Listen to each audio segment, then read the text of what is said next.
네, 시청자 여러분 안녕하십니까? 스픽스의 디톡스 시작하겠습니다. 오늘 디톡스는 김종대, 이현주 두 전 의원 모시고 얘기를 좀 나눠보도록 하겠습니다. 안녕하십니까? 네, 안녕하세요. 안녕하십니까? 예, 오늘은 주로 마무리되는 여야의 공천 얘기를 할 테고요. 그리고 제3지대 얘기도 해보도록 하겠습니다. 조국혁신당과 개혁신당, 새로운 미래 이런 얘기들이 있죠.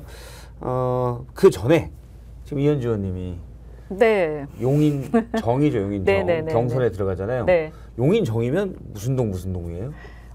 죽전하고요. 네. 그다음 구성, 동백, 마북. 마북. 네. 거의 다 아파트 단지들이네요. 그렇죠. 네. 아, 그리고 상현 이동까지 있습니다. 상현 이동이. 네. 네. 예.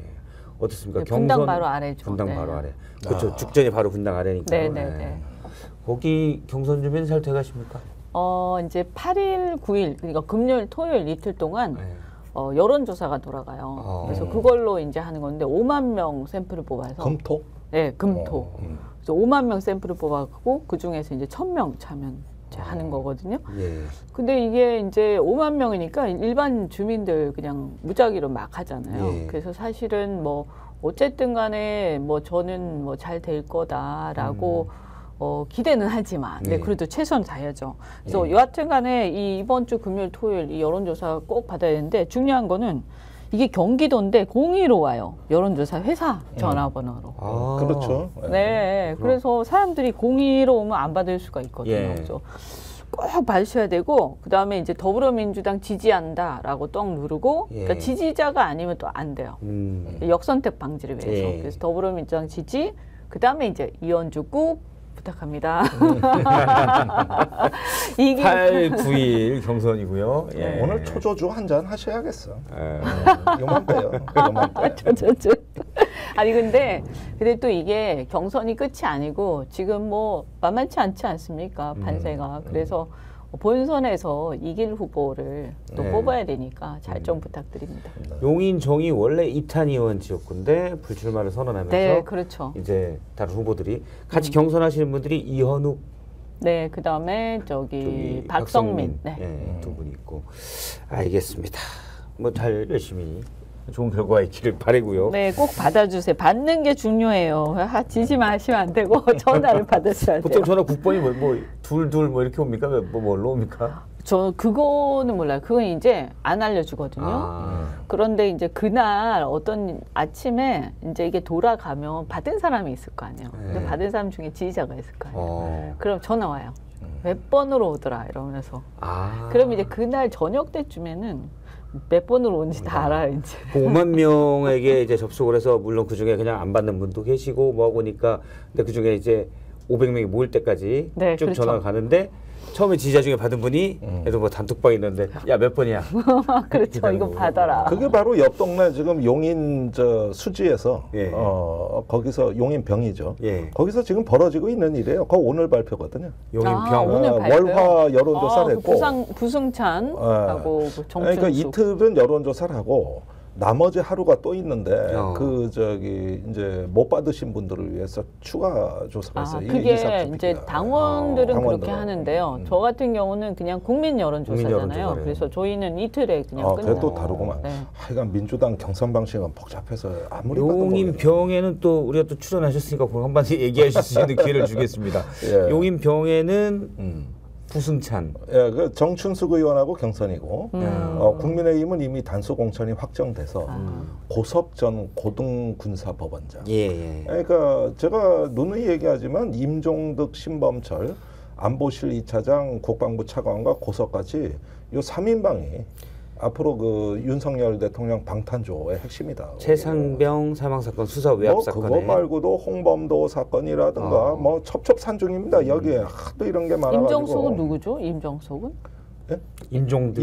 임종득 안보실 2차장. 만약에 네. 최상병 특검이 있다면은 1, 2번 소환되실 분들이고 또 이종섭 전 국방부 장관은 호주 대사로 임명돼서 벌써 해외 빼돌리기가 그렇죠. 되고 있기 때문에 그리고 그 누가 영주에 단수공천 받으셨대요? 그게 바로 임종득 2차장. 그렇구나. 영주 양양. 아니 그래서 천안에는 신범철 국방부 차관. 제가 천안도 그렇지만 아주 눈에 띄더라고요. 왜냐하면 영주가요.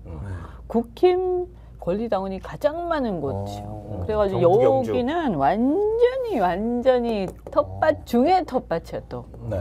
그래서 여기를 잡으면 당내 경선을 다 이겨요. 이렇게 전당대나 이런 거. 왜 여기는 뭐 권리당원이 뭐 지금 어떤지 모르지만 거의 뭐 10,000명 막 이런 수준이에요. 그래요? 근데 여기 인구의 상당수가 막 권리당원이라는 얘기인데. 전부 다 권리당원이.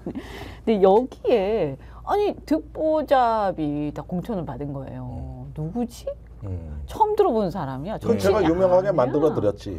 그래가지고 최상병으로 유명해졌지. 보니까 아유, 임종득이라고 이분이 그러니까 보니까 누군가 봤더니 갑자기 무슨 국방부 무슨 관계자야. 그러니까 공무원이 나온 거예요. 갑자기 이 사람이 정치를 했던 사람도 아니고 지역에서 예비역 전혀. 장성입니다. 와 그래서 진짜 이상했는데 나중에 보니까 그 최상병 그 예. 소통 라인에 있으셨던 아직은 군사 재판에서 증거가 대방출됐어요. 안보실 뭐. 2차장이고 사실은 이제 그 당시 통화가 해병대 사령관과 몇 차례 통화가 있었다. 혹시 외압 전화 아니냐? 이게 의혹인 네, 거죠? 그렇습니다. 그 전화가 있고 나서 모든 역사가 바뀌었는데. 그래서 이 사람을 확실하게 챙겨주는 거죠. 네. 일단 근데 용인병에는 부승찬 네. 후보가 나가는데 김종대 의원님과는 과거 뭐 저하고는 오랫동안 같이 일을 했고 제 보좌관도 지냈지만 보좌관. 무엇보다도 그 천공 사건에서 이제 존재감이 드러났고 그렇죠. 지금 군사 재판에서 그 천공 보복 수사를 당하고 있어요. 그런데 고등군사법원장이 상대 후보로 와 있는 거예요. 아하. 그러니까 이게 빅 이벤트인 게 빅 이벤트네. 그러네. 물론 그 고등군사법원장은 옛날에 했지만 예. 윤석열 대통령 사법연수원 동기고 예. 그다음에 옛날에 병역비리 수사 때 잡음이 많았던 그 외압 세력들 아하. 이렇게 대놓으니까 각이 딱 서네. 각이 딱 서요. 예, 여기가 지금 그래서 이 외압과 진실 세력의 정면 충돌 어허. 지역구라고 보시면 됩니다. 가까운 옆 동네 용인병 수지에서 지금 벌어지고 그렇죠. 그렇죠. 그러니까 그러니까 지금- 영향을 미쳐요. 지금 이걸 서로가 보셔야 돼. 다 붙어 있어요 이게. 그렇죠. 이게 사실 용인이 뭐 다 붙어 있잖아요. 또 이제 갑에는 바로 옆에 또 갑에는 이원모라고 그렇죠. 아주 뭐 대통령이 인사기획관. 아끼는 막내죠. 인사비서관이 있었죠. 윤석열 사단 막내. 막내. 예. 그러니까 용인이 이번에 대회전인데 지금 제가 보는 거는 이런 것도 있어요. 아직 눈에 띄지는 않지만 그 분당의 지금 성남공항 군사보호구역 해제가 예. 거의 태풍급의 의제입니다. 아. 이번에 군사보호구역 해제는 전 국방판 저 양평 고속도로라고 봐요. 그 정도로 문제가 심각한데 이건 과거 YSDJ 노무현 대통령을 못했잖아요. 뛰어넘는 그러다가 그때 잠실 롯데월드 이명박 때 허가해 줬죠. 네. 그런데 그것만 허가하느라고 활주로 방향을 3도 틀은 거예요. 아하. 이게 비행기 이착륙 그 방향에 잠실 롯데월드가 서 있으니까 활주로를 좀 활주로를 틀은 살짝 거죠. 틀어서. 그렇죠. 그때 이게 그런데 문제가 됐지. 이걸 공군 참모총장 김은기 총장이 직을 걸고 저항하니까 자르고 새로운 총장을 임명해서 검토 보고서를 수정했는데 그 이전 총장은 활주로를 7도 틀어야 안전하다. 그런데 이 새로운 총장은 3도만 틀어도 된다. 7도 틀으면 훨씬 돈이 많이 들고 비용이 커지니까. 그 비용을 롯데가 돼야 돼. 어. 그러는데 실제는 얼마냐면 2.7도만 틀은 거예요. 그럼 문제가 안 그러면은 됩니까 그러면? 제가 이착륙을 여러 번 해봤는데 네. 이렇게 공항에 내리려고 하면 옆에서 뭐가 우 지나가. 그 같은 높이에 고층 롯데월드가 지나가는데 모골이 송연해. 수문장처럼 맞이해. 그러면 이게 평시에 문제가 안 된다 하더라도 전시에는 분명히 정신이 문제가 없는데. 되는데 여기에다 이번에 군사보호구역을 추가 해제한 것은 비행안전구역을 얘기하는 거거든요. 그러면 그때 잠실 롯데월드 할 때 성남시 개발의 붐이 확 부른 거예요. 집과 땅값이 많이 올라간 거예요. 그런데 막상 활주로를 틀면서 많이 묶어놨거든. 그대로 묶여 있는데 이번에 풀리면 여기가 완전히 공사판이 되고 그게 강남, 송파 여기까지 영향을 미치고 분당, 가불은 저기 바로 영향권에 들어가는데 그 인접이 이제 용인이거든요. 예. 그래서 이제 개발 공약들이 이게 또 이제 부동산 문제하고 해가지고 말을 한다는 거예요. 근데 다행히 내가 지금 보니까 국민들이 안 속아. 네. 뭐 부동산이 들썩들썩 한다는 말 안 없어. 하죠. 아니 지금 그리고 경기가 잘 너무 모르고 나쁘기 있는데 때문에. 지금 의원님이 알려주셔가지고 이거 아이고 이런 호재가 있어 이런 거 아니에요? 아니, 원래 뭐- 이제 서산 비행장 가서 저기 윤 대통령이 얘기한 거잖아요. 그러니까 서산, 성남 두 개 공항이 무력화되는데 이게 왜 실현 불가능하냐면은 우리가 전쟁이 나면은 외국인들 탈출 경로가 성남공항이에요. 예. 그다음에 제2직결지가 오산인데 오산까지 가는 고속도로가 통제돼서 여밖에 없는 거예요. 그러면은 여기에 지금 수도권에만 저 270만 외국인이 산단 말이야. 근데 유사시에 이렇게 안전을 도모하는 게 각국 대사관 비상 계획이 다 돼 있어. 근데 성남공항이 공항 기능이 전시에 혼란에 빠지고 무력화되면 그 아프가니스탄 저 미국이 패주할 때 그 카불 공항 예. 혼란 보셨습니까? 아, 그 꼴이 네, 나는 난리가 거예요. 났죠. 그러면은 지금 이 서울이 국제적인 경쟁력을 유지하는 거는 유사시에 이렇게 관문이 살아있다는 전제하에서 대도시로서의 개방성과 경쟁력을 보장받는 건데 겨우 부동산 송파 강남 분당하자고 이 군사보호구역을 건드려 놓으면 이 성남공항이 무력화되고 거기에는 한국군 정찰자산 금강 백두 정찰기가 있고 외국 정상이 다 들어오고 예. 유사시에 외국인이 탈출하는데 대통령도 사실 이게 거기로 왔다 갔다 하죠. 그러면 서울이 전략 자산을 잃어버리는 거기 때문에 이건 수도권의 치명타예요. 알겠습니다. 매일 안보를 외치지만 사실은 군사 보호 시설을 땅값 올리려고 해제하는 그런 패착이 얄팍한 있었다. 때문에 해제하는 그렇죠. 표 때문에. 얄팍한 수로 분당, 성남, 그다음에 용인에서 강남, 송파까지 후보자 지원을 하고 그 분당에 저기 김문혜, 안철수 후보 지원하는 겁니다. 그러니까 제가 본 윤석열 대통령이라는 사람은요.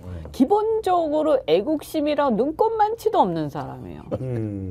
왜 웃으세요? 아니, 표현이 좋아서. 아니 맞잖아요. 아니 이분은 말이죠. 정말 나라 자유민주주의 무슨 대한민국 입에도 안 올렸으면 좋겠어요. 정말 저는요. 그러니까요. 진짜 가증스럽다 진짜. 어떻게 저럴 수가 있지? 자유민주들 진짜. 자유를 상당히 많이 말씀하시는데 제가 볼 때는 이제 자유총연맹의 자유로 그냥 알고 계시는 거 아닌가. 많이 나왔으니까 말인데 자 이걸 보세요. 지금 민주당 공천을 보면서 마침 질문에 있어서 말씀드리고 싶은 건 뭐냐면은 제가 이번에 선거 과정에서 제일 눈여겨보는 대목 중에 하나가 철험회의 몰락입니다. 최강욱 의원은 의원직을 잃었고 예. 김남국 의원은 코인으로 날아갔고 이수진 의원은 저 공천 탈락하면서 예. 완전히 저 우물에 침 뱉고 나갔고 탈당했죠. 그러니까 이게 이 철험회가 원래 민주당에서는 군대를 얘기하자면 수색조 같은 조, 특수조, 맨 앞에 천병. 맨 앞에 천병, 수색대대 같은 역할을 했는데 초토화가 됐다고.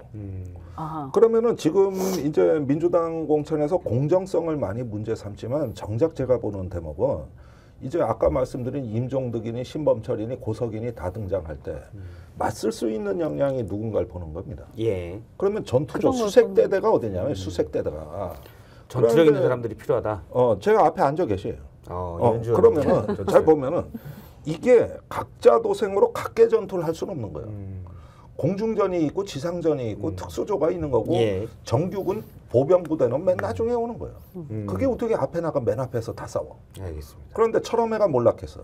그러면은 제가 보기에 그 용인에서 일어나고 있는 거는 뭐냐면은 이현주, 부승찬 이 전투력이 강한 후보로 당원들한테 소구력이 있는 후보들이에요. 예. 그러니까 철험회 같이 하지 말고 네. 새로운 수색대가 만들어지는 거다. 전투부대가 필요하다. 그러니까 뭐 얘기요. 알겠습니다. 저희가 이제 공천 얘기를 본격적으로 이제 처음에 이제 이현주 의원님이 지금 경선 들어간 지역 얘기를 하다가 네. 용인을 좀 어떻게 우연찮게 자세히 살펴봤습니다. 본격적으로 좀 공천 얘기를 해보도록 하겠습니다. 민주당과 국민의힘 공천인데요. 먼저 영상으로 보겠습니다.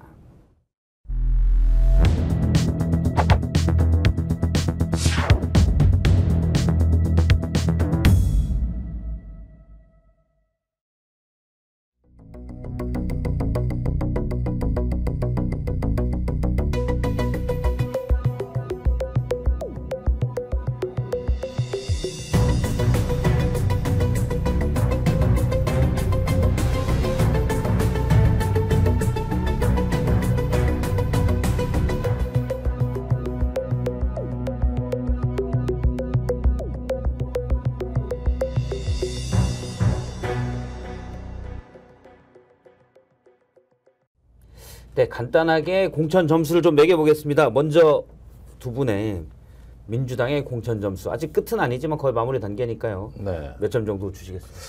저는 역설적으로 국민의힘 공천은 80점을 주고 싶어요. 국민의힘 왜 그러냐? 80점. 어떤 면에서 80점이냐면은 그 많은 갈등을 그냥 공구리 쳤다 그러잖아요. 싹 포장해서. 진압했죠. 그래가지고 진압해가지고 진압의 역량 이게 전체주의 권위주의 정부가 잘하는 거예요. 그런 면에서 높은 점수다. 사실은 어떤 그 무질서와 혼란으로 따지면은 민주당 점수는 높게 줄 수는 없죠. 네. 그런데 그건 뭐냐면은 저기 일정한 어떤 그 무질서 속에서 만들어지는 또 다른 새로운 질서의 탄생을 얘기하는 거기 때문에 이거는 시끄러울 수밖에 없어요. 없었다. 예. 민주당 점수를 주신다면 그래서 뭐 한 60점 주죠. 6대8 현재 점수로는. 그러니까 공천이라는 걸 인물 기준으로 따지자면은 저는 민주당에 일단 점수를 주고 싶지만 그러나 과정으로서의 공천을 따지자면 그건 국민의힘한테 줄 수밖에 없어요. 파열음이 좀 있었고 안 좋게 보였던 건 또 사실이니까. 그러니까. 그런 말씀이죠. 이현주 의원님은요? 저는 거꾸로. 거꾸로. 왜냐하면 제가 국힘의 사정을 잘 알지 않습니까? 그렇죠. 네, 근데 국힘이요. 그냥 조용한 뭐 제압을 해서 조용하다 그게 아니에요. 철저히 왕따예요. 이게 뭐냐면 떨어진 분들이 제가 이렇게 주변에도 용인도 마찬가지고 주변에도 보면 국힘에 떨어지신 분들은 소문 듣고 떨어진 줄 알았대요. 소문 듣고. 예를 들어서 알려주지도 않아. 네, 용인 을 같은 경우에 아직 후보 안 정해졌잖아요. 국힘에. 근데 뭐라고 얘기하냐면 그 공천을 왜 안 하냐. 뭐라고 얘기하냐면 지금 있는 후보들이 현저히 경쟁력이 없어서 공천을 할 수가 없다. 이렇게 얘기해 버리는 거예요. 그래서 후보를 물색 중이다. 응? 그러면 그 듣는 그 떨어지는 후보들은 이게 나를 지금 탈락시킨 건지 아닌지도 애매한 거예요. 왜냐하면 컷오프라든가 무슨 결정이 있어야 되는데 말로써 이렇게 죽이는 거 아닙니까? 그러니까 이미 이제 자기가 떨어졌다고 다 생각들 하세요. 그렇게 얘기하니까. 그런데 이제 떨어졌다고 확정을 안 지니까 대들기도 뭐하고 애매한 상황이다. 그런 상황이죠. 그리고 다른 데도 그래요. 저희 용인정 같은 경우에도 그냥 전략공천 왔어요. 나머지가 누군지 관심도 없어요. 관심도. 그냥 무관심과 왕따와 그냥 이거예요. 그냥 딱 내려 꽂으면서 거기에 대해서 예를 들어서 뭐 떨어진 사람들에 대해서 누가 떨어지는데 안타깝다 이런 것도 아니에요. 그래도 민주당에는 일부 이렇게 전화도 해서 위로도 하고 뭐 하잖아요. 또 그 위로한답시고 하다가 또 더 시끄러워졌지만 그래도 그렇게 하잖아요. 여기 그런 거 없어요. 철저하게 무시하고 짓밟아요. 그러니까 강자와 힘이 지배하는 세상이 여기는. 그게 바로 질서라고 믿는 거예요. 그러니까 일단 뭐 힘센 사람에게 약간 굽힐 줄 아는 문화도 좀 있고. 근데 이제 이런 거예요. 그러면 경쟁력이라는 측면에서 선거라는 것은 모두가 통합을 해야 된다라고 본다면 이건 통합이 아니에요. 그래서 뭐냐면 국힘은 마치 조용하니까 통합된 것처럼 보이죠. 실은 뭐냐 지금 어떤 상황이냐. 그냥 떨어진 사람들은요 각자 지금 뿔뿔이 흩어져 있고 그렇다고 된 사람이 그 사람들을 모아가지고 힘을 모을 생각도 별로 안 해요. 왜냐하면 정치 안 하다가 떨어진 사람들이 대부분 지금 낙하산 온 사람들이 대부분인데 이 사람들 대부분 아까 군사법원장 뭐 이렇잖아요. 저희 지역구에도 무슨 어디 저기 뭐 계열사 사장하고 뭐 이런 사람들인데 전부 다 꼭대기에 있었기 때문에 그냥 당연히 자기가 되는 게 당연한 거야. 그러니까 누구를 위로하고 뭐 보듬하고 필요 없다. 왜냐하면 그거 다 보면 뭐 별 볼 일 없어 보이니까. 지금 이런 그 판국인데 실제로 선거라는 것은 그런 사람들도 사실 끌어모아야지 이기는 거거든요. 그래서 저는 바깥으로 드러나는 파열음은 적지만 그 안에서는 뭐 분열 심리가 있을 것이다라는 얘기를 했고요. 아니 그리고 지금, 이미 90점 자체가 없고 또 대선 때로 보자면 뭐 홍준표나 또 유승민 지지했던 사람도 아예 지금 안 나오고 있고 그래서 보수층은 기존의 보수당은 와해된 상태죠.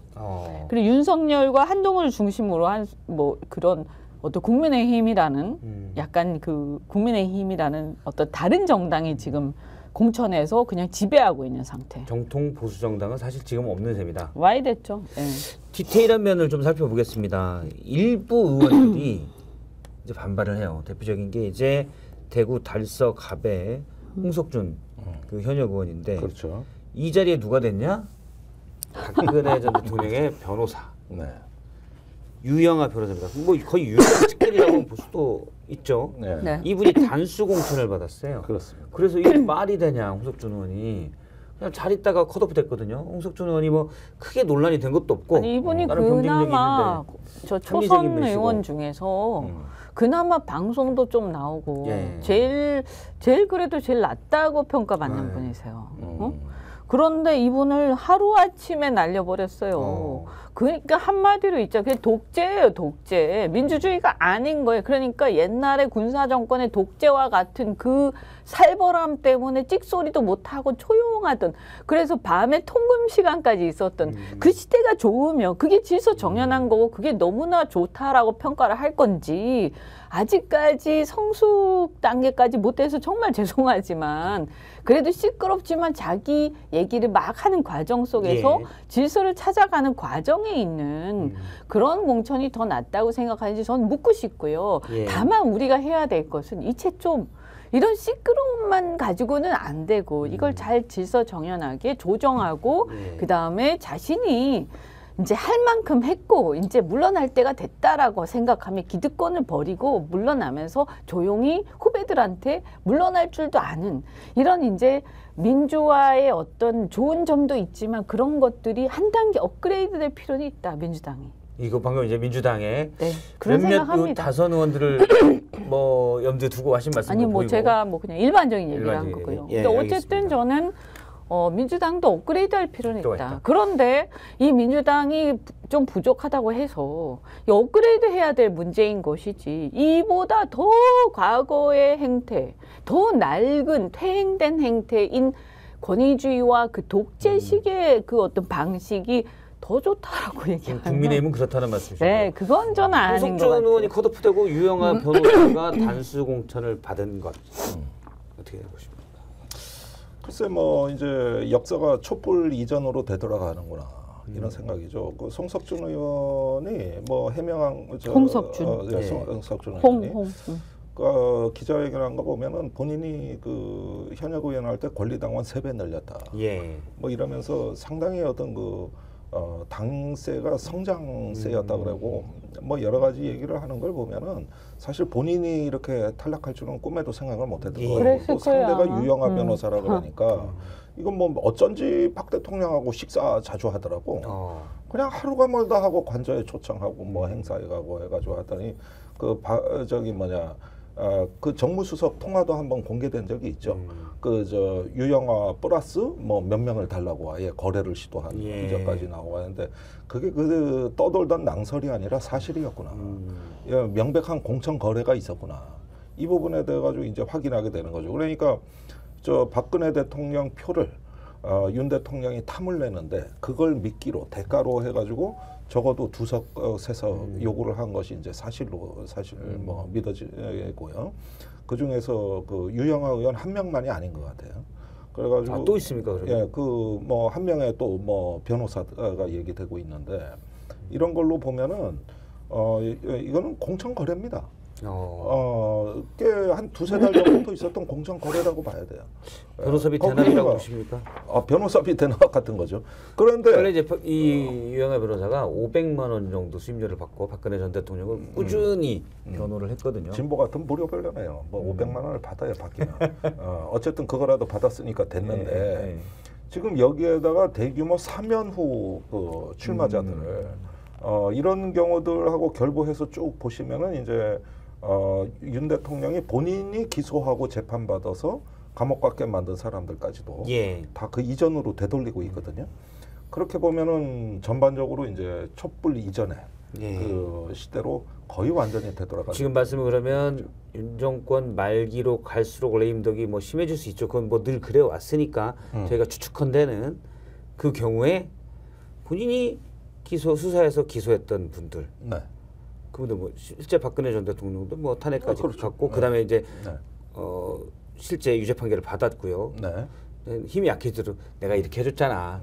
나중에 다시 나 때리지 마. 내가 밉더라도 봐줘. 뭐 이런 게 들어갔을 거라는 말씀이고요. 그렇죠.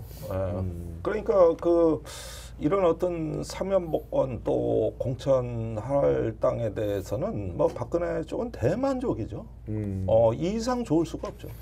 이제는 봄날만 남은 거예요. 봄날만 남았다.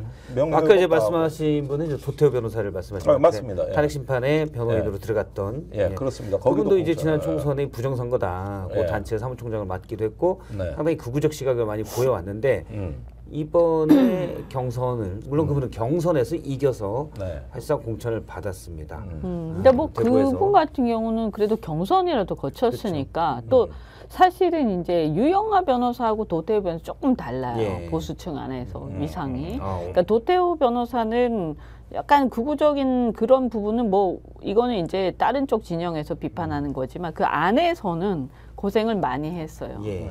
그런데 이제 유영하 변호사는 한마디로 그냥 박근혜 대통령 계속 따라다닌 것밖에 없거든요. 그러면 박근혜 대통령은 항상 보면 뭐 할 때마다 유영하 변호사 대동하면서 그렇죠. 이 사람을 계속 대변인이었죠. 부각시키고 계속 얘기가 나왔던 게 이 사람 공천 때문에 끌려다니는 거 아니냐. 그러니까 보수층들이 봤을 때는 저 윤석열 대통령이 진짜 검찰 때 그렇게 박 대통령에 대해서 너무 심할 정도로 40몇 년 구형해가면서 잔인하게 구형을 하고 수사를 하고 했는데 그 수사와 과정에 대해서 일단 박 대통령이 잘못은 있겠지만 이렇게까지 잔인하게 한 것은 윤석열 검사라는 사람이 굉장히 심각한 문제가 있는 것이다라는 것이 보수층 저변에 깔려 있는 특히 이제 정통 보수층들이 생각하는 바인데 예. 이것 때문에 이제 어떤 게 있냐 밑바닥에 부글부글한 게 남아 있다 보니까 윤 대통령은 그 사람들이 만약에 반윤 세력으로 떨어져 나갈 경우에는 이것이 적어도 TK에서는 좀 영향이 있는 거죠. 예. 그래서 계속 얘기가 나왔던 게 박근혜 대통령 혹시 TK 친박연대 같은 거 만드는 거 아니냐.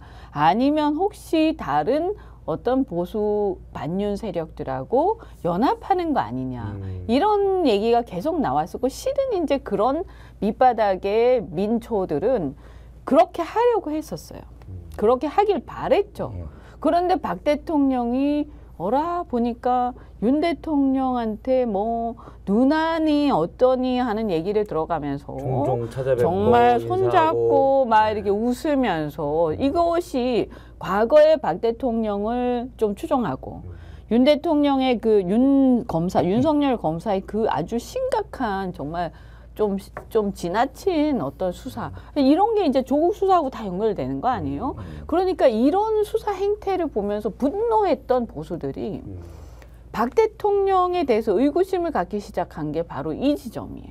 저 사람이 그래도 뭔가 하나의 지도자감인 줄 알았더니 이제 알고 보니까 그냥 굉장히 평범하다 못해서 자기 그 측근 또는 이제 이 사람을 갖다가 뭔가 시키기 위해서 이렇게 비굴하게 자기가 부당한 걸 당했음에도 불구하고 비굴하게 이렇게 하는 그냥 보니까 별거 아닌 사람이네. 그 탄핵 당하는 이 상황이 억울하다고 생각해왔던 사람들이 이거는 뭐 이 사람 하는 거 보니까 그 정도 깜도 안 되네 이렇게 된 거예요. 뭐 일부에서는 박근혜 전 대통령의 언론 접촉이나 또는 윤석열 대통령과의 회동 이런 것들이 사실은 유영하 변호사 그러니까요. 사실 이제 뭐 수감돼 있을 때 유일하게 챙겼던 게 유영하 변호사예요. 유일한 그러니까 접견자고. 사람들이 생각할 때는 이런 그런 얘기가 거죠. 있었는데 그런 아니 걸 뭐 했다. 이렇게 뭐 진영에 따라 어떤 갈등도 있을 수 있고 하지만 그래도 어쨌든 뭐 원칙론자 또는 보수적인 어떤 가치라는 측면에서는 나름 그래도 리더라고 생각했던 사람들이 이거 딱 보니까 무슨 그렇다고 유영하 변호사가 대단한 깜도 아니고요. 자기 애를 그렇게 수발을 들었다고 해서 이렇게 하는 그러니까 박 대통령에 대해서 좋아했던 사람들은 보수층 안에서 이 사람이 공사 구별이 철저하고 상당히 공적 의지가 그래도 있는 책임감 있는 보수 정치인이다. 이런 게 있었단 말이에요. 근데 이제 탄핵 때 와르르 무너졌다가 이런 것까지 이제 유영하 챙기는 것까지 나오니까 이렇게 추종할 만한 인물이 안 되는구나. 그거밖에 안 되는구나. 이제 이렇게 된 거죠. 이번에 공천한 거 딱 보면서 이게 이제 확인이 된 거예요. 다른 분도 한번 과정들. 볼게요. 강남 병의 유경준 의원이 있는데 초선 의원입니다. 이분도 이제 컷오프가 됐습니다. 근데 이분이 페이스북에 올린 글을 보면 경쟁력 평가에서 본인이 49%를 얻었고 이 후보가 20% 초반대다. 내가 경쟁이 훨씬 높다는 얘기인데 왜 나를 컷오프했냐. 오늘 이제 기자들과 만난다고 합니다. 이분은 통계청장 출신인데 경제 전문가고요. 지난 지방선거 때 서울시의 공천관리위원장을 맡으면서 사실 서울시가 구청장이나 뭐 시의원들의 상당히 국민의힘 출신들이 국민의힘 소속원들이 많이 가서 상당히 잘했다라는 평가도 들었습니다. 근데 유승민계에서 컷오프됐다. 그렇죠. 네. 네. 강남병이 사실은 강남에서도 제일 강남스러운 곳이거든요. 네. 투표차도 뭐 민주당에는 제일 많이 나고 이분이 컷오프된 건 어떻게 봅니까? 그 사실은 뭐 국민의힘 입장에서는 이 강남병이라는 데는 마치 비례처럼 주는 곳이거든요. 그러니까 뭐 사실 뭐 누가 강남 가불 중에서도 되더라도 병이 최고죠. 누가 되더라도 사실 오래 갈 수는 없어요. 이 지역구는. 그렇긴 한데 그런데 문제는 뭐냐면 아예 그냥 뒤도 돌아보지 않고 빡 잘라버린 거 아니에요. 뭐 고민조차 안 하고. 그러니까 이분이 뭐 물론 뭐 다른 여기가 오래 주진 않지만 그래도 이분이 상당히 통계청장 출신의 경제 전문가고 이렇게 해서 그래도 좀 기회를 줬어야 되지 않냐. 근데 완전히 그냥 뒤도 돌아보지 않고 잘랐고 이분이 어쨌든 간에 이 저 주류 그러니까 친윤계는 아니죠. 아니죠. 네, 유승민계란 말이에요. 근데 사실 저는 공천 신청을 왜 해? 응? 떨어질 건데. 아니 이런 수모를 왜 당해? 아니 정치라는 게요. 저는 그렇게 생각해요. 정치는 그래도 무슨 어디 따라다니면서 무슨 배지 한 번 달아서 어떻게 한 번이라도 내가 이런 거 아니라면 그래도 이 가오가 없으면 하면 안 돼요. 모양 안 나는 정치는 하면 안 된다고 저는 생각하거든요. 나는 그렇게 생각. 아니 지금 모양이고 뭐고 없어요. 생존 앞에서는. 살아남는 게 민주당에서도 마찬가지예요. 체면이 어디 있습니까? 가오 따지고 이거 저기 그렇고. 아니 그래도 이게 자기가 가오라는 게 딴 게 아니라 아니 자존심이 있지. 그 명분이 있어야 되는 거예요. 그런데 지금 국힘의 공천은요. 애초에 그냥 깔고 간다고요. 우리 아까 용인하고 이 일대도 얘기를 했지만 그 윤석열 친구들과 한동훈 친구들로 꽉 찬 거 아닙니까? 그렇죠. 지금 그냥 난리야 난리. 그냥 사실은 윤석열 친구와 한동훈 친구들이 그냥 전략공천으로 다 낙하산 나오기 때문에 토마스와 친구들 그렇죠. 근데 왜 시끄럽지 않냐? 국힘은 구심점이 없어요. 개파가 없고 지금 소위 말해서 비주류라는 사람들은 그러니까 이렇게 유승민계라든가 그래도 저 같은 사람들도 이따가 나왔지만 이런 사람들은요. 그래도 뭔가를 하려고 했던 사람들은요. 이런 상황에서 공천 신청 안 합니다. 아예 안 해. 왜 해? 그냥 보이콧하는 거예요. 니들끼리 잘해봐. 그리고 이 국가를 망가뜨리는 이 행태에 이 대열에 절대 참여할 수 없어. 그것은 자존심의 문제도 있지만 더 나아가서 뭐냐면 이것은 내가 정치를 하는데 양심에 반하는 일이야. 그러니까 도저히 그 옷 입고 뛸 수가 없어. 이런 거거든요. 그런데 이 사람 왜 신청해서 그러니까 이제 뭐냐면 강남에 지역구가 있다 보니까 한 번만 이렇게 공천 좀 받으면 이제 좀 조용히 계셨었거든요. 네. 비주류지만 좀 조용히 계셨어요. 근데 이렇게 공천만 받으면 되는 곳에 있으니까 좀 조용히 있어야지. 예를 들면 이번에 보면 아마 그 김병호 의원도 떨어졌을 거예요. 그죠? 떨어졌죠. 컷오프 됐습니다. 거기도 포항이란 말이에요. 네. 그래 거기도 이분도 이제 유승민 직계인데 신청하지 말고 그냥 투쟁했었어야지. 아예 그냥 그죠? 그런데 거기서 이제 이런 거죠. 지역구가 포항이 너무 좋잖아요. 그러니까 혹시 조용히 숨죽이고 있으면 주지 않을까. 그리고 한동안 분위기가 실제 그랬으니까 디올백 그거 재의결하기 전까지는 실제 우리가 다 그렇게 봤죠. 그래 전부 제가 다 통과하는 걸로. 웃기지 마라. 웃기지 마라. 권력이라는 것은 그런 것이 아니고 더군다나 윤석열이라는 그 분은 절대 어떤 정치를 타협이나 이런 걸 통해서 하는 사람이 아니다. 상대를 죽이고 내가 올라서서 권력을 쟁취해서 그걸 즐기는 유형이기 때문에 그 리더가 어떤 유형인지 잘 알아야죠.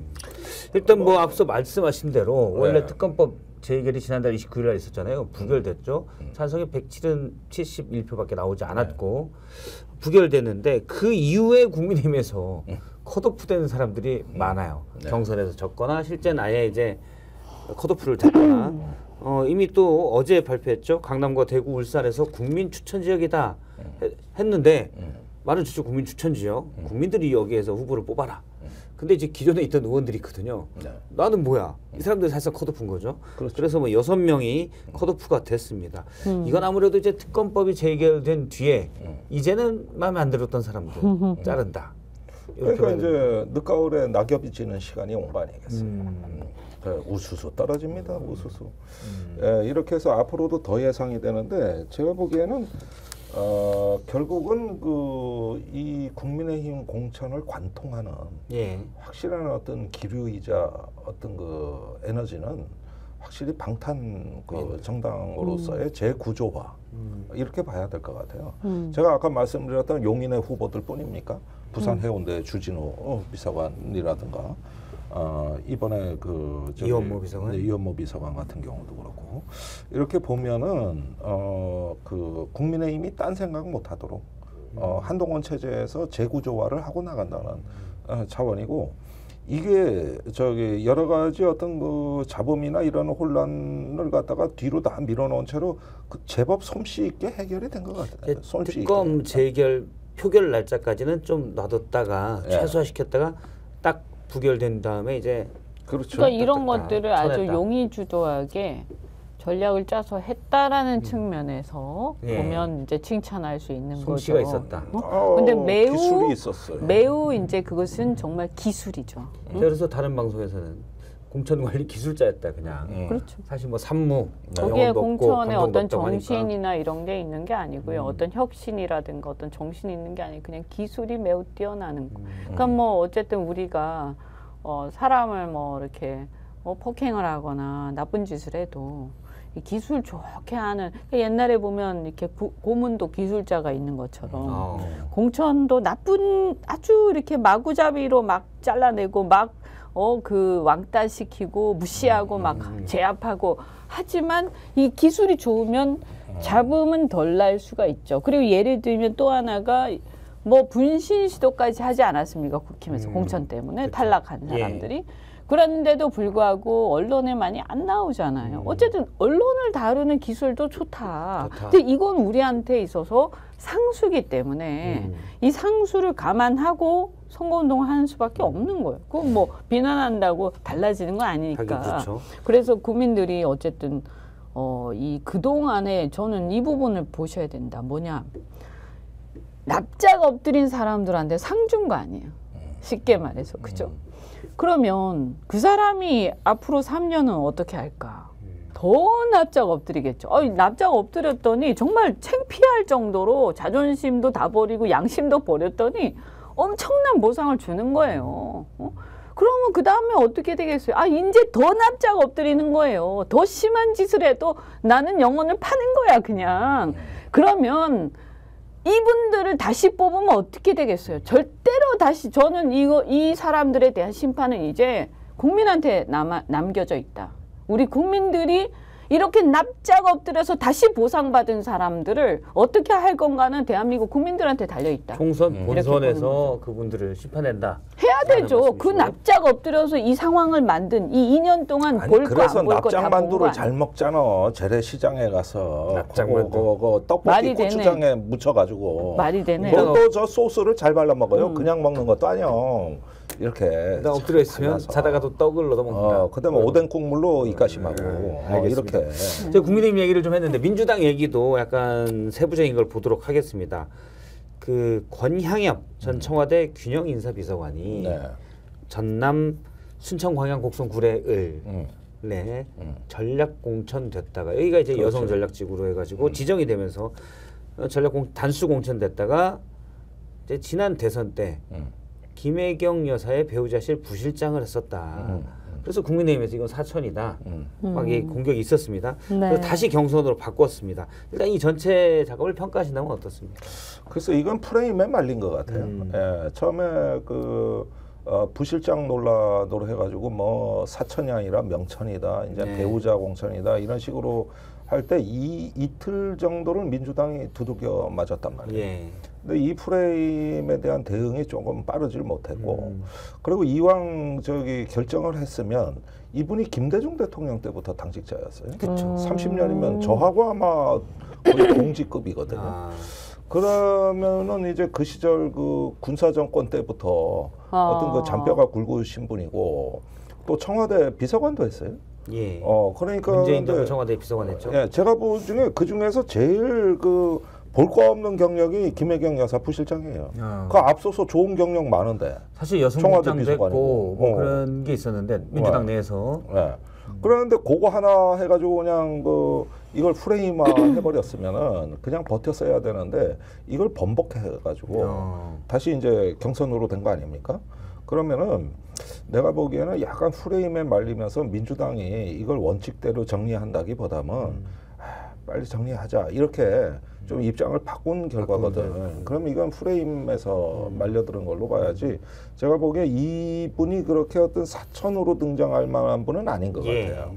그런 점에서 당내에서는 이제 외부로는 잘 알려지지 않았지만 당내에서는 나름 무게가 컸던 분이다. 그 배우자 부실장했다고 해서 공천받은 건 전혀 아니다라는 거죠. 아니 그리고 그렇죠. 민주당은 원래 제가 국힘하고 비교를 해보면요. 국힘은 당직자 공천이라는 게 없어요. 그러니까 당직자를 아주 우습게, 그러니까 오래된 당직자일수록 우습게 생각해요. 그러니까 아까 말씀드렸잖아요. 오랫동안 봉사한 사람들은 우습게 생각하고요. 이렇게 어차피 어떤 이렇게 막 그 우두머리 어느 뭐 검찰이라든가 이런 데서 막 내려오기 때문에 그런데 민주당은 이렇게 보면 그 아예 이 당직자라든가 여성이라든가 뭔가 이런 거에 대한 목들이 다 있거든요. 예. 그런데 이제 이거를 물론 그 자체는 전 비판할 수도 있다고 봐요. 하지만 이런 게 있다라는 것이 이제 국힘하고 비교되는 거죠. 이거 국힘 쪽은 이런 사례가 별로 없다 보니까 이 당직자를 어떻게 공천하느냐, 여성 당직자를 어떻게 공천하느냐 이런 것들에 대한 역사나 이해도가 굉장히 빈약한 거죠. 그 국힘에서 볼 때는 여성 당직자를 공천한 게 아니고 이상하게 보는 거죠. 그 김혜경 자체를. 여사 부실장이니까 공천한 거 아니냐? 그건 이제 말을 붙인 거고 그게 아니더라도 네. 국힘이나 이런 쪽 관점에서 보면 여성 당직자를 왜 공천하니 뭐 예. 당직자를 왜 공천하니 이거 이상한 거 아니야 원래 이제 이렇게들 민주당은 인식하는 거죠. 당직자 원래 있죠, 비례대표도 민주당은. 당직자 몫이 그럼요. 있죠. 네. 두 석 정도가 꽤 있는데 있죠. 과거에 관리적으로 비례대표뿐이 있어왔죠. 아니라 김현미 꽤 국토부 있죠. 장관 당 그렇죠. 부대변인 출신이고 지금 송옥주 저기 재선 의원인데 거기도 당직자 출신이고 예. 계속 안규백 있죠. 의원 맞습니다. 당 그건 조직국장 자체가 출신이고 조직국장 예. 출신이죠. 그래서 잔뼈가 굴려 당무에 밝은 사람들이 지금 보면은 그 안규백 의원 같이 전략공천 위원장이지 않습니까? 전략공관위원장 하고 있죠. 그게 원래 조직국장이 하던 일이야. 옛날에 평민당 시절부터 민주당은 조직국장이 모든 크죠. 국장 중에서 크죠. 가장 맞아요. 노른자위의 실세국장이라서 거기서 당무감사도 하고. 의원들이 그 앞에가 설설게요. 그러니까 이런 부분으로 보면 그 자체가 양성제도예요. 맞아요. 그런데 여기 국민의힘은 이런 없지, 양성의 그런 게. 시스템이 없지. 아니고 네, 그냥 뭐 맨날 시스템 하는데 보니까 없어요 시스템이. 이거 시스템이 없어요. 뭐 옛날 모슴도 아니고 그냥 부려먹고 내버리는 뭐 이런 거란 돈 말이에요. 주고 뭐 자리 주고 그렇게 하는 그러니까 거죠. 옛날에 솔직히 그 제가 지금은 막 많이 지나갔습니다만은 그 국민의힘 그 당시 새누리당 때 이래 보면은 자부심 있는 가끔 극소수의 의원들이 누군가 보면은 민정당 공채 일기예요. 이런 의원들이 좀 자부심이 세고 응징력이 있어요. 그러니까 그런 분들이 사실은 그리고 이제 실력도 좀 있어. 당직자 출신. 정통 그걸로 당직자. 인정을 받죠. 그런데 딱 이야기를 들어보면 사고가 유연하고 많은 경험에 다양한 경험을 가지고 교류를 하면서 정치에 그걸 자산으로 쓰려고 하는 게 있는데 그 몇몇 사람을 빼놓고는 아예 없다고 보면 돼요. 그 다음에 하다 못해서 보좌관하고 같은 식당에서 밥 먹는 건 주로 민주당이나 진보정당이고 겸상을 안 하는 게 주로 보수정당이라고 다선 의원들하고 보좌관이 같이 밥을 안 먹는단 말이에요. 이것도 달라요. 의원실에 딱 들어가 보면 분위기도 다른 분위기가 게 다르지. 예컨대 어떤 보수정당 방에 들어가잖아요. 여직원부터 보좌관까지 다 일어서서 인사하고 딱딱 돼 있어요. 그러나 거기까지야. 근데 진보 정당 가면 아무도 안 일어서. 아무도 일어서질 않아. 저도 이제 현장 출입할 때 보면 그렇게 좀 달라요. 민주당 보좌관하고 국민의힘 보좌관하고 분위기가 좀 다릅니다. 달라요. 일단 민주당 보좌관은 약간 동지식, 선후배 이 개념이 아니 그리고 강하고. 보좌관 하다가 이제 국회의원도 나오고 하거든요. 그리고 또 다른 게 뭐냐면 이렇게 이제 당직자들을 이제 이렇게 키워가지고 아까 조직국장 말씀하셨잖아요. 이 당의 체계가 달라. 당의 이 문화나 정서나 이런 것도 다르지만 이 체질 자체가 다른 게 일단 국힘은요 조직이라는 게 별로 없어요. 그냥 그때 대통령에 따라서 그러니까 우리나라가 대통령제 국가잖아요. 그러다 보니까 이 막강한 권력과 자리에 대한 인사권을 쥔 재정권과 이런 걸 모든 것을 쥔 대통령을 중심으로 대통령 하나를 만들면 그 사람을 중심으로 새로운 조직들이 왜냐면 이해관계자들이 많으니까 그 이해관계자들 중심으로 쫙 새롭게 조직이 됐다가 뭐 윤사 뭐 이런 식으로 그랬다 또 흩어지고 그 다음에 그 대통령이 망하면 또 와르르르 무너지고 이런 시스템인데 또 새로운 뭐가 생기면 그쪽 또 네, 그러니까 사실은 조직이라는 게 굉장히 부실합니다. 그래서 당협위원회 그러니까 민주당으로 치면 지역위원회 이게 이제 제가 보면 민주당 같은 경우 그래도 기본적으로 한 지역에 몇천 명의 권리당원이 있거든요. 그런데 국힘 같은 경우는 1,000명 정도예요. 네, 1,000명 정도거든요. 1,000명 남짓. 그러면 그마저도 상당히 많이 늘어난 거예요. 그러니까 이게 그리고 당협위원회가 이렇게 예를 들면 후원자들이라든지 이런 사람 중심으로 그냥 움직이지 이 안에 어떤 어떤 조직적인 민초들의 조직이라는 게 없습니다. 당원들보다는 그러니까 사실은 뭐 당 운영 위로 올라오는 아래로부터 위로 올라오는 그게 없고요. 그냥 이렇게 하달식이고 이제 민주당 같은 경우 권리당원이 굉장히 많죠. 그래서 근데 문제는 이제 이 사람들의 목소리가 와글와글 하다 보니까 이것이 가끔 또 부작용도 있고. 그래서 제가 말씀드린 게 시끄러운 민주주의가 입틀막 독재보다 낫다라는 게. 근데 제일 좋은 거는 세련된 민주주의가 좀 있으면 더 좋겠죠. 알겠습니다. 이 민주당 요구 하나 더 짚어볼게요. 임종석 전 청와대 비서실장이 민주당에 남기로 했습니다. 그러면 자 남아서 일단 중구 성동을은 못 가죠. 네. 앞으로 뭘 할까요? 저는 차기 당권을 보지 않겠느냐 이런 생각이 들고 이번에 이제 본인의 거취와 관련해서는 친문 쪽에 이제 미칠 여파까지 계산을 한 거다. 그리고 문재인 대통령이 이제 부담이 커지는 거거든요. 본인이 사퇴하거나 탈당하면은. 그래서 일단은 잔류 결정은 그나마 무난한 결정을 택했다고 보고 가장 임종석 그 전 비서실장한테 아팠던 대목은 이것도 이제 제가 얘기하면서 퍼졌는데 지난 2년간 아버지가 깡패한테 얻어 터질 때 동생들 얻어 터질 때 당신 뭐 했냐? 조금 이랬더니 그 현장에서도 그 비판 목소리가 나왔어요. 근데 그거는 박지원 전 국정원장도 똑같이 얘기하더라고요. 그러니까 지난 2년이 너무 엄혹했고 청와대 100명이 넘는 문재인 정부 출신 인사들이 수사를 받았죠. 수사 대상이 된 겁니다. 이거는 헌정 이래 처음 있는 일이에요. 과거 뭐 어떤 정권을 청산할 때도 이런 일은 없었거든요. 그런데 그 사람들을 다 거느린 게 임종석 비서실장이에요. 그러니까 이럴 때 별다른 입장 표명 없이 사실상 응거해왔다는 거.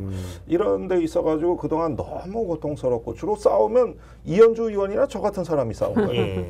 그러니까 참으로 이런 면에서 보면은 묻고 싶은 부분이 도대체 TV 우리 100분 토론 나가는 거 싸우는 거 봤냐 못 봤냐. 그리고 예를 들면 대표적인 게 서해 피격 사건 같은 경우 당시 이제 안보실, 청와대, 국정원까지 박지원 전 국정원까지 한두 건이 아니에요. 기소도 되고 다 했는데 그러면 당시 청와대에 있었던 문재인 정부의 주요 인사들 또는 통일부 장관 뭘 했냐 이런 같이 공격을 하고 그러니까 이 말씀이신 거죠? 우선 대통령부터 공격을 받고 직원들 100명이 끌려갔을 거면은 멍석 깔고 농성했었어야 돼. 그래도 시원찮을 판이에요. 그래서 그 가장 많은 그때 정보와 지식이 있는 당사자 아닙니까? 그래서 그 아까 말씀하신 서해 공무원 피격 사건이라든가 그때 NSC에 들어갔잖아요. 비서실장 멤버예요. 그 위기관리 회의 같이 하셨고 그다음에 그 같이 했던 서욱 그렇죠. 다 구속됐고 당시 안보실장 정의용 외교부 장관도 지금 수사받고 있고 재판받고 있습니다 지금.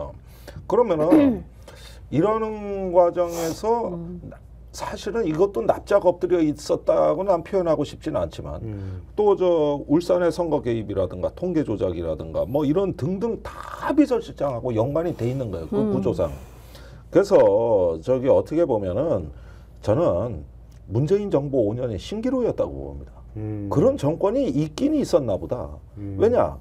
그것이 끝났으면 그 정부의 가치와 책임을 맞아요. 정권이 끝나서도 우리가 끝까지 감당하고 짊어져야 그 5년의 가치가 있는 거지. 저항을 안 하면 그 있으나 마나 한 정권입니다. 예. 그러니까 그런 면에서 임 실장의 역할이 컸는데 2년 전에 페북에 이제 통일운동이 나가겠다 이랬거든요. 앞으로 정치 안 한다는 뜻이었어요. 네.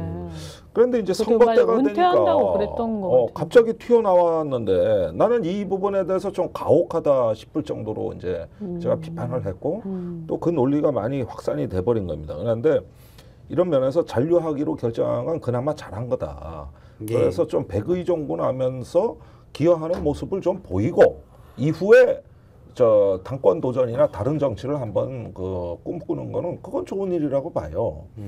그러니까 친문이라서가 문제가 아니라 친문답지 못했다는 게 제 공격 포인트였다는 거.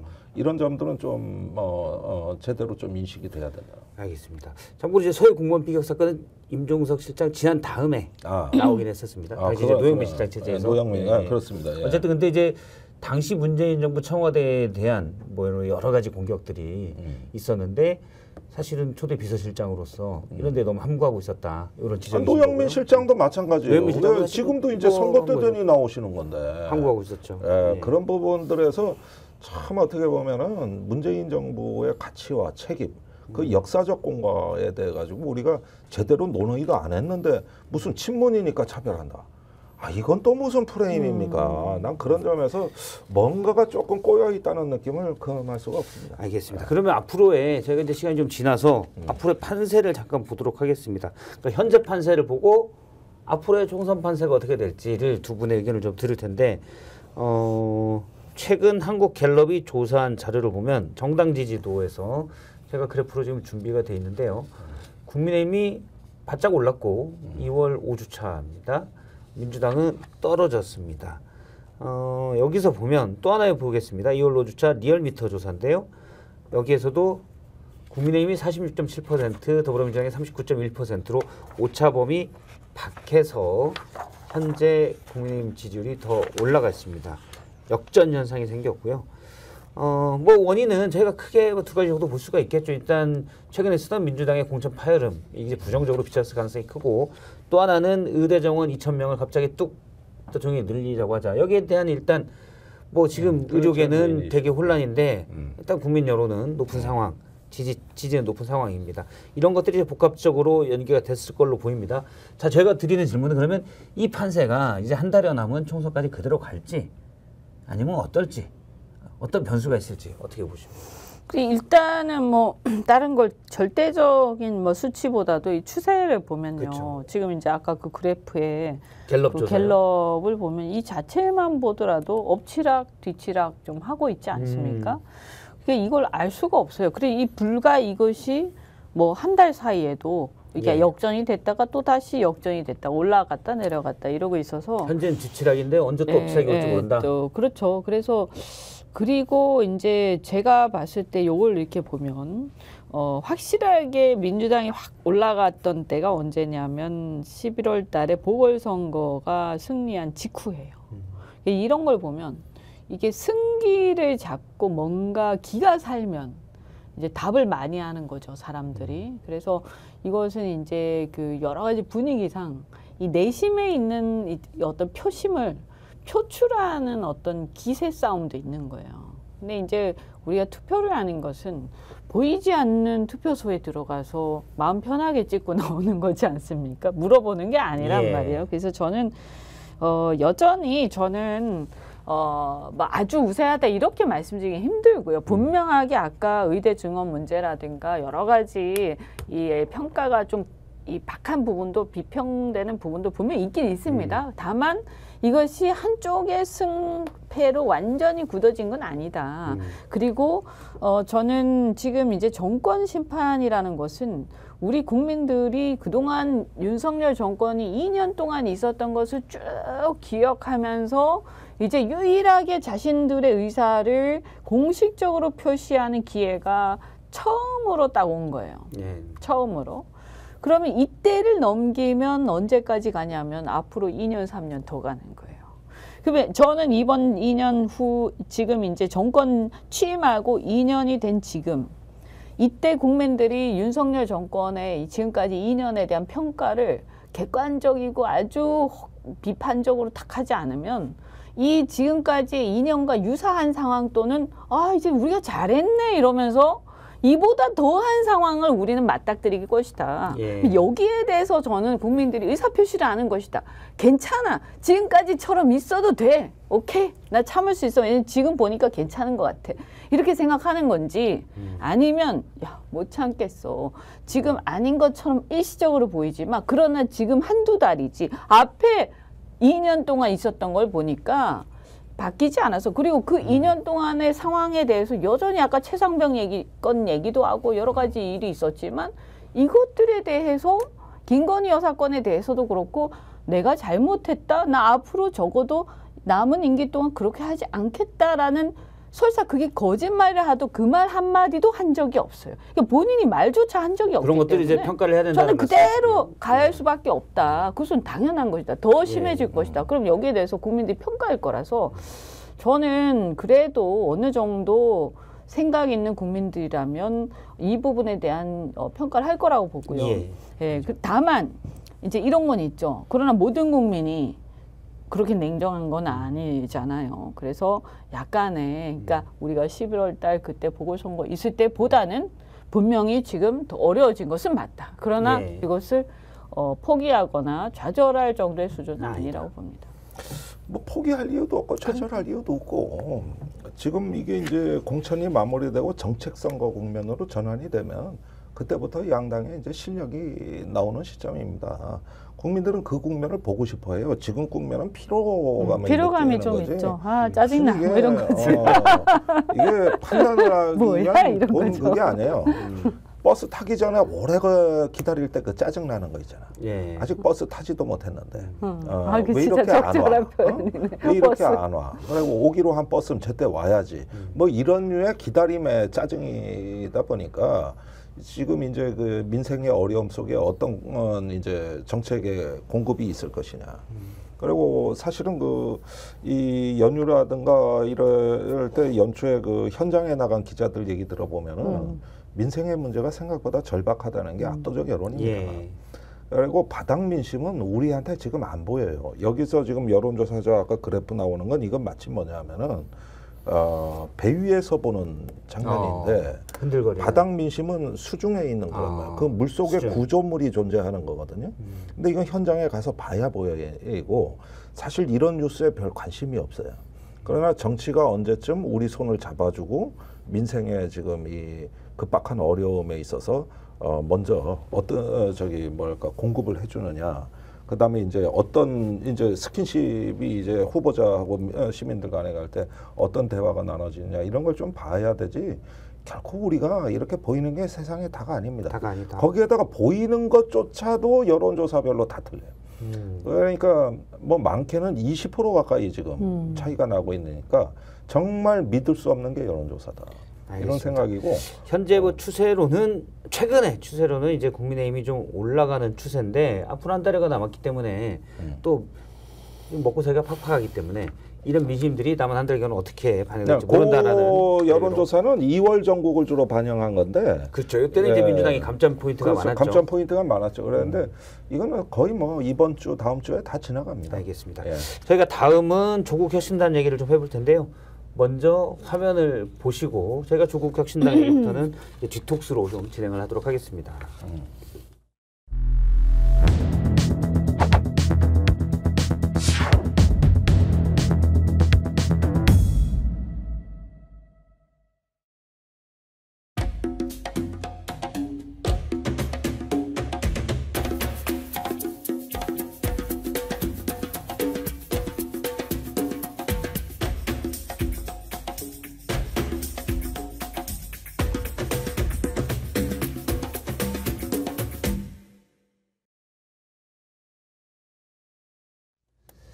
예, 저희가 이제 뒤통수로 조국 혁신당 얘기를 좀 해볼게요. 뭐 중간에 이렇게 마실 거와 먹을 이제 게 좀 그냥 이제 많습니다. 맛있게 난이 시간이 먹으면서 제일 이 좋아. 시간이 너무 이제 난 편해. 좋아. 예, 빵도 있고. 예. 일단 조국 혁신당 그래프를 하나 준비를 했습니다. 뉴스토마토가 조사한 의뢰해서 너무 조사한 큰거 아니야, 이거? 주가 그래프인데요. 예, 지금 보시면 비례대표 투표를 어느 정당에 할까 ARS 조사입니다. 미디어 토마토가 조사를 했는데 일단 국민의 미래, 국민의힘의 위성정당이죠. 비례연합정당. 여기는 이제 민주당의 준위성정당. 그다음에 조국 신당. 이거 이제 지금 조국 신당을 했지만 네. 예, 조국 혁신당을 얘기하고요. 개혁신당, 녹색정의당 했습니다. 쭉 보시면 네. 민주당의 비례정당이 지지율이 좀 떨어졌고 조국 신당이 21%예요. 네. 지금 이제 물론 갤럽 조사나 다른 조사에서는 저것보다 좀 많이 낮긴 했습니다. 10% 내외인 조사들도 있고 조국 혁신당의 비례대표 그 지지율이 꽤 높습니다. 네. 어떻게 보십니까? 근데 저 그래프에서 한 가지 네. 눈여겨보실 것은 전 이낙연 대표가 있는 새로운 미래는 아예 여론조사에서 진짜 사라져요. 그렇네. 그리고 저거 미디어 토마토가 좀 너무했네. 아니 그게 아니라 다른 여론조사도 답이 없는 거지, 답이. 보면은 답이 저기 없어. 정의당보다 낮게 나온다니까요. 네. 녹색 정의당보다도 지금 새로운 미래가 더 낮아요. 맞아요. 그 벌써 그죠? 몇 개가 나왔어요. 그 홍영표 의원까지도 이번에 이제 서른 홍영표 의원도 갈 수가 있는데 안 가실걸요? 갈 수도 없어요. 지금 저 상황에서. 그러니까 거의 모든 여론조사에서 1%대 지지거나 아예 대상에서 빼버린다. 맞아요. 이게 지금 상당히 지금 불과 한 달 전하고 해서 변해도 너무 변한 거고 이준석 신당도 이 정도면은 확실히 쪼그라든 상황이거든요. 그런 가운데서 조국 신당, 비례연합당, 국민의 미래 해가지고 세 개가 천하 삼분지계로 가고 있다. 그러니까 국민의 미래가 조조고 비례연합정당이 송관이고 예, 조국 신당이 유비같이 돼버리고 여기다. 이렇게 해가지고 이제 너무- 3분할 너무- 구도로 가고 있는 조국 거죠. 혁신당만 그렇게 얘기하면 아니 실제로 그게 일시적 현상을 넘어서 열석 안팎이면은 그게 구도화가 된다고 봐요. 지금 현실적으로 열석을 얻을 수 있는 정당이 아무리 찾아도 안 보여요. 근데 조국 신당은 일단 가시거래는 들어왔단 말이에요. 그리고 지금 인재 영입을 오늘도 계속 발표하고 있거든요. 근데 제가 봐도 민주당보다 신선해요. 그래서 그 예컨대 오늘 발표된 김준영 교수 같은 경우 그 민주당에서 언제든 들어갔어요? 스카우트해도 손색이 없는데 그러니까 민주당이 근데 이게 민주당이 비례연합정당 이러는 바람에 앞에 1번부터 10번이 약간 민주당 지지자들이 볼 때 생소한 관심을 두기가 조금 어려운. 주로 원래 시민단체 이제 민주당 진보정당 출신이 내에서도 많죠. 이현주 의원님은 약간 좀 더 중도측 이런 스탠스잖아요. 보실 때 이제 통합비례정당에 아무래도 시민사회 그다음에 뭐 예전에 새로운 진보 이런 쪽에서도 같이 번갈아 가면서 교차로 순번을 그게 하기로 더- 했거든요. 그래도 일부 언론에서 너무 이제 극단적 성향을 가진 분들이 많이 비례대표로 추천될 것 같다라는 얘기도 있는데 여기 어떻게 보세요? 그러니까 이제 제가 볼 때는 사람들이 그런 거 잘 몰라요. 일반 대중들이 누가 뭐 극단적인 성향인지 아닌지 무슨 이념적인 그 잘 압니까? 잘 몰라요. 응? 그러니까 이런 걸 물어보면요. 그런 게 어떤 고려사항이 되는 건 아니고요. 딱 구도를 보면 제가 그런 얘기를 아주 한 1년 전에 뭐 1년은 아니고 한 몇 달 전에 이제 이준석 대표한테도 한 적이 있었는데 예. 그때 국힘에 있을 때 예. 이번 선거에서 이번 선거에서 한번 보세요. 그 반윤 윤석열 대통령에 대한 부정평가가 어마어마하다. 그런데 그것을 민주당이 다 오롯이 흡수하고 있지 못하다. 근데 이것이 이제 지역구 선거로 가면 1대1 선거가 되기 때문에 그렇죠. 다 흡수가 안 돼도 많이 갈 거다 민주당으로. 그런데 비례는 그렇지 않다. 그럼 뭐냐? 이 표가 어디로 가냐? 3당으로 간다. 예. 그러면 그러면 3당으로 갈 때 3당 여러 당이 있으면 어느 당으로 가겠냐? 반윤이 센 정당으로 간다. 반윤이 아주 선명한 정당으로 간다. 그게 옛날에는 그래도 이준석 당이었는데 그렇죠. 지금은 조국 혁신당이 더 세니까. 개혁신당이 처음에는 그게 됐어요. 근데 어느 날부턴가 뭐 요정 등등등 뭐 제가 그분 개인을 폄하하는 게 아니라 그분의 노선 자체가 반윤이라기보다 다른 쪽에 치중돼 있잖아요. 예. 뭐 금태섭 의원 그다음에 또 거기서 더 나아가서 더 이제 사실은 치명적인 실수를 한 게 패착을 둔 게 새로운 미래하고 결합해 버린 거예요. 근데 대중들이 볼 때 새로운 미래는 반윤이 아니라 죄송한 얘기인데 친윤에 가까워요.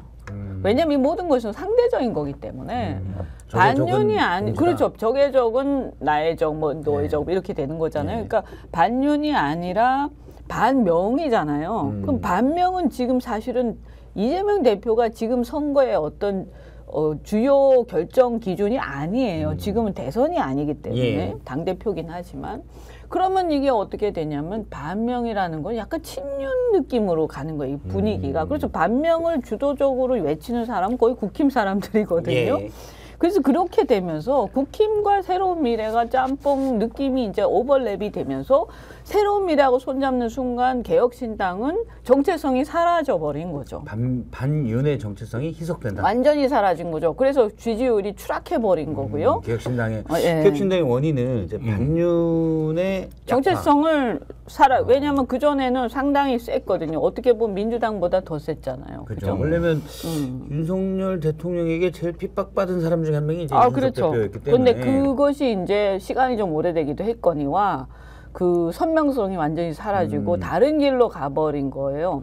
그러면서 이제 개혁신당이 쪼그라들었는데 문제는 그것이 이제 헤어졌지만 새로운 미래하고 한 번 쪼그라든 지지는 살아나기가 어렵죠. 그럼 예를 들어서 펜코를 비롯한 이대남들 성향이 뭐냐 보수지만 반윤이고 윤석열 대통령에 대한 이 비호감도 굉장히 극심하거든요.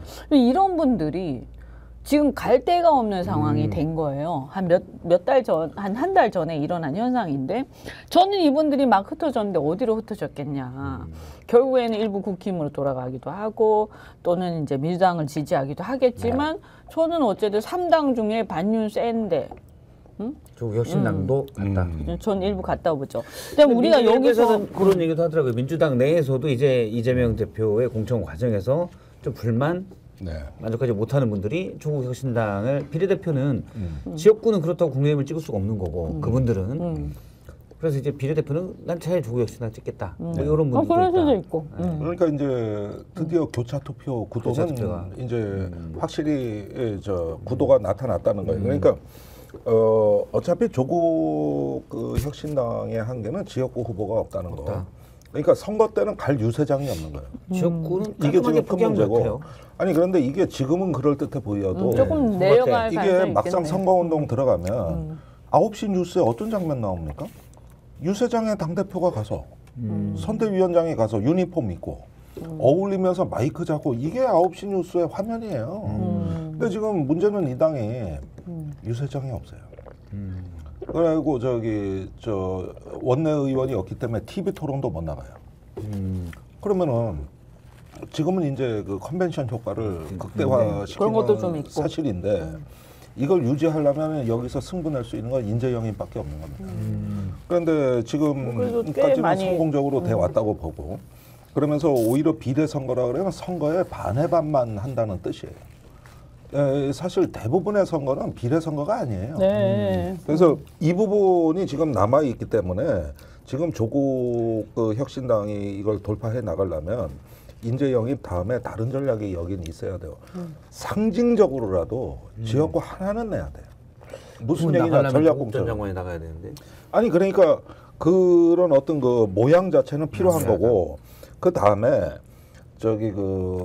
여러 뭐 비례연합정당이라든가 녹색정의당이라든가 뭐 여러 지금 정당들에게 선거 이후에 그 태도를 좀 분명히 밝혀야 되는 건 뭐냐면 민주당에 흡수될 거냐 아니면은 우리가 다른 정당하고 제휴해서 공동 교섭단체를 구성하겠다는 이런 약속이 나와줘야 되는 거예요. 그런데 지금 선거 중에 어떻게 민주당으로 흡수되겠다는 얘기를 할 것이며 또 거기에 바람직한가도 의문이에요. 이게 흡수되면은 예인선 정당 등대로서의 효과는 사라지는 거기 때문에 민주당의 왼편 전략이란 말이에요. 예. 민주당의 왼편 전략은 독자 정당으로 남아 있어야 되는 겁니다. 이제 열린민주당이 했던 역할이죠. 그 시나리오는 아니죠.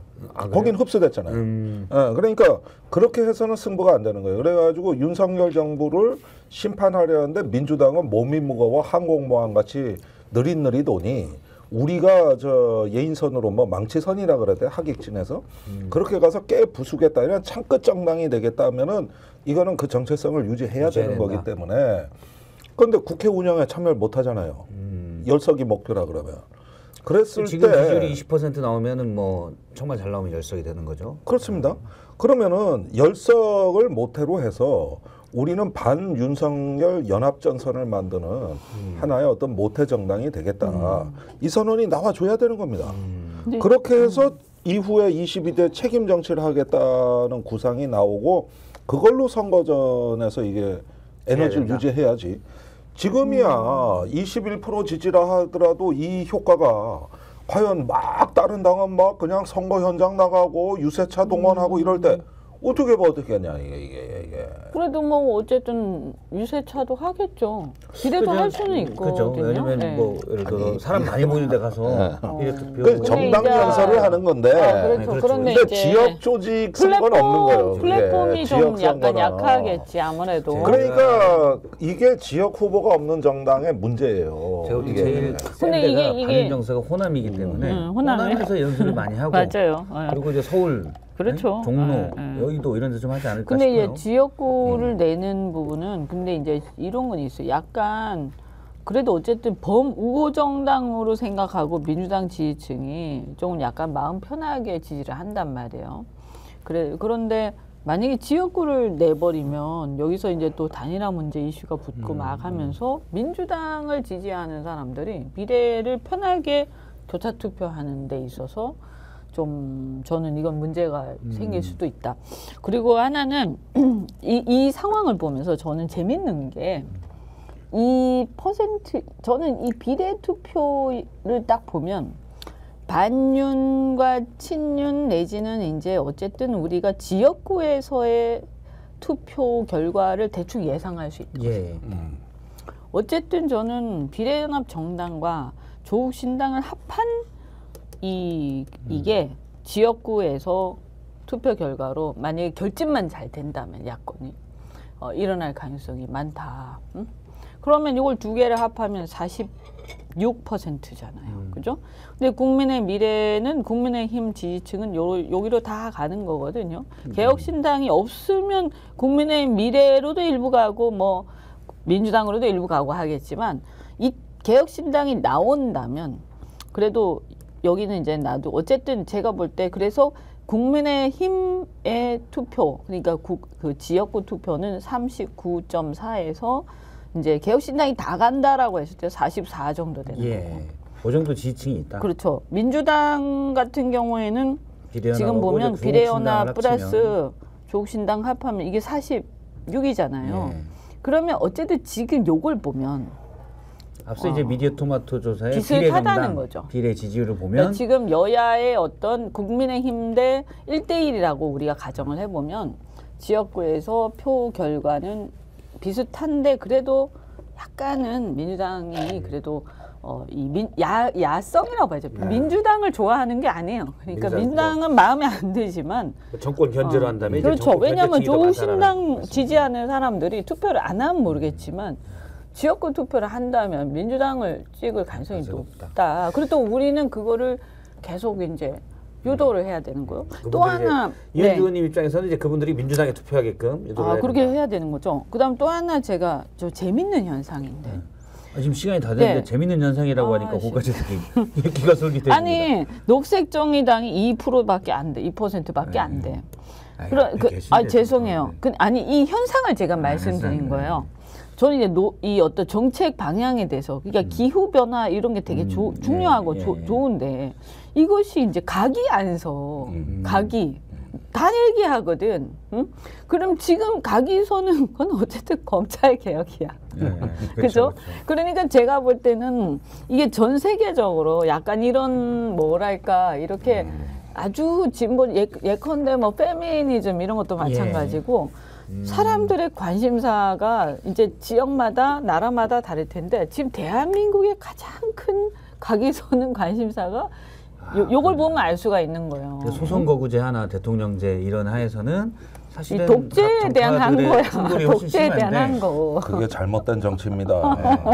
현실이 가기선의 기후변화는 큰 의미가 없다. 아니 의미가 없다는 게 아니라 제 얘기는 전투력이 뭐냐면 약해진다. 이게 지금 기후변화를 딴 당들도 다 떠들, 심지어 국민의힘도 떠든단 말이죠. 그렇죠. 아직까지 이게 이슈화 메인 아젠다로 일단 선거를 올라오진 여름에 치러야 못했다. 되는데 한여름에. 이게 바로 시대 정신이 사라진 선거에 그런 거 민낯인 비슷한 거예요. 거. 이게. 아니 왜냐하면 지금 윤석열 정권이 너무 심하게 일방적으로 막 하니까 일단 눈앞에 그게 참을 수 없는 그게 있는 거예요. 그러니까 다른 것들이 다 사라진 거예요 지금. 제가 볼 때는 나중에 혹시 이건 제 정치적 상상력인데 조국 혁신당과 새로운 미래 측이 어떻게든 뭐 지역구나 이런 것들을 분할하기 위해서 뭐 이렇게 지역구 그쪽 제가 장담하는 데 있잖아요. 그렇게 하는 순간 개혁신당 그렇다 꼴라요. 이준석 꼴라요. 이준석 꼴라는 거. 하는 순간 끝이었거든.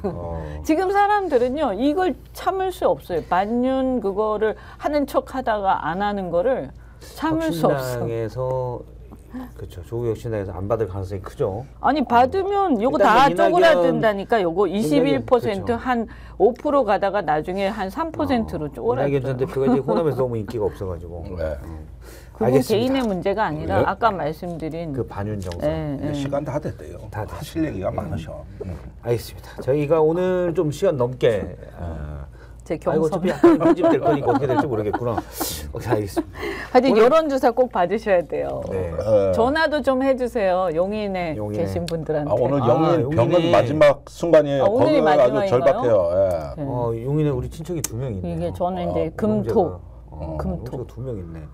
용인 정해져 동백이네, 있어요? 동백. 이제 그 여기 있네. 네. 동백. 전화해 주세요. 전화 제가 이거 받으시라고. 빵 먹어도 02로 되죠? 시작되는 거네. 빵으로 네. 이제 값은 네네. 떼어드리죠. 주세요. 네. 용인 저기 2명 동백 살거든요. 아, 예, 알겠습니다.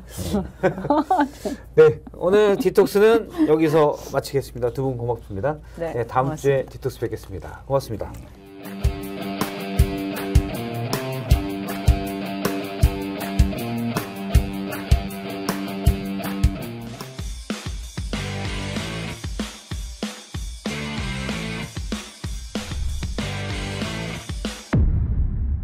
스픽스는 말하는 언론입니다. 대세는 유튜브, 그중에서 스픽스. 좋아요, 댓글, 구독, 알림 설정. 여러분이 저희를 사랑해 주시고 우리가 여러분을 사랑하는 4가지 방법입니다.